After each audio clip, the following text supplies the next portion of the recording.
Hey and welcome to the Toyota 86 guide on Line Road Park GP in iRacing.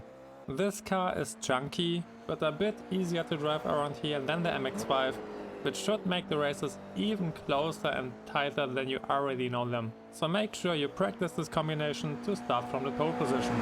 You can practice against my ghost car and with my telemetry. All files are uploaded to the community Discord, which is linked in the description down below. I'm also streaming on Twitch and available for coachings. You can find those links in the description as well. We are heading towards the first braking zone, which also offers the only real opportunity for attacks. It's around this spot where you want to check your mirrors and decide whether you want to go for the inside line and attack or defend, or stick to the outside and aim for a quick lap. Go hard on the brakes when you reach the 200 meter board and prepare to shift down into third gear. Slowly transition into trail braking as you turn in, which means that you want to steadily decrease the pressure on the brakes the further you turn in the car. And it's somewhere around here when you get close to the curb where you want to let go from both pedals and let the car coast deeper into the turn. Shift down into second gear as the car decelerates further, slowly add pressure on the throttle and lead it back to the inside to attack the exit curb. This car has a great suspension, which is why you want to fully attack the exit curb and be aggressive on the throttle to accelerate onto the short straight.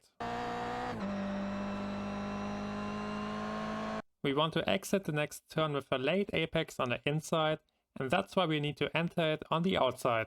Since the car is kinda slow and has a lot of mechanical grip, you don't need to enter the turn on the far right edge of the track. It's enough when you stick a bit right off the center and aim for a smooth line. The car will do most of the job for you, which is also why you don't really need a braking point.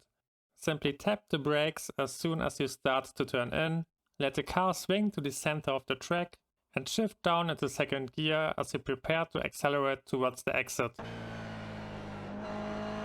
Fully step on the throttle as soon as you know that you will make the exit, attack the exit curb and keep pushing the car to the left edge of the track. This is a key point which gets often overlooked.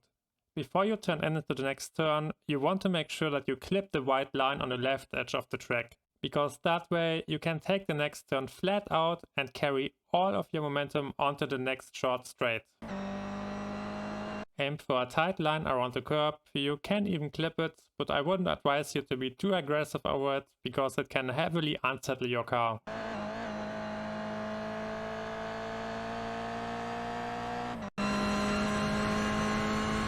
Use the tree on the left side as marker, hit the brakes shortly before you reach it and prepare to shift down into second gear. You also want to let the car swing onto the outside curb to get a slightly wider angle for the entry. I'm pausing here to show you that the curb is exactly where you want to be. Take your time as the car decelerates and prepare for a smooth line around the first curb. We have a long straight ahead of us, which is why you want to be as early on the throttle as possible, ideally before you reach the curb. You also want to avoid all of the red raised curbs, because they can not only unsettle your car, they can also completely end your race.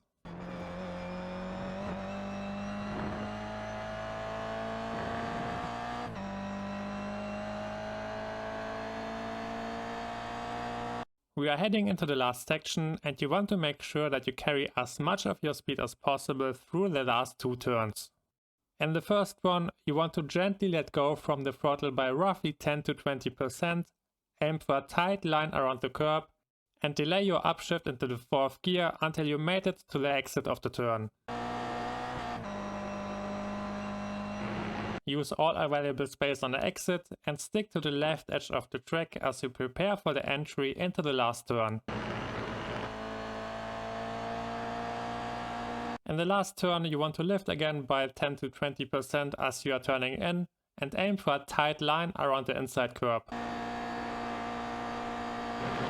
Don't be afraid to push to the limits, which will sometimes look like this.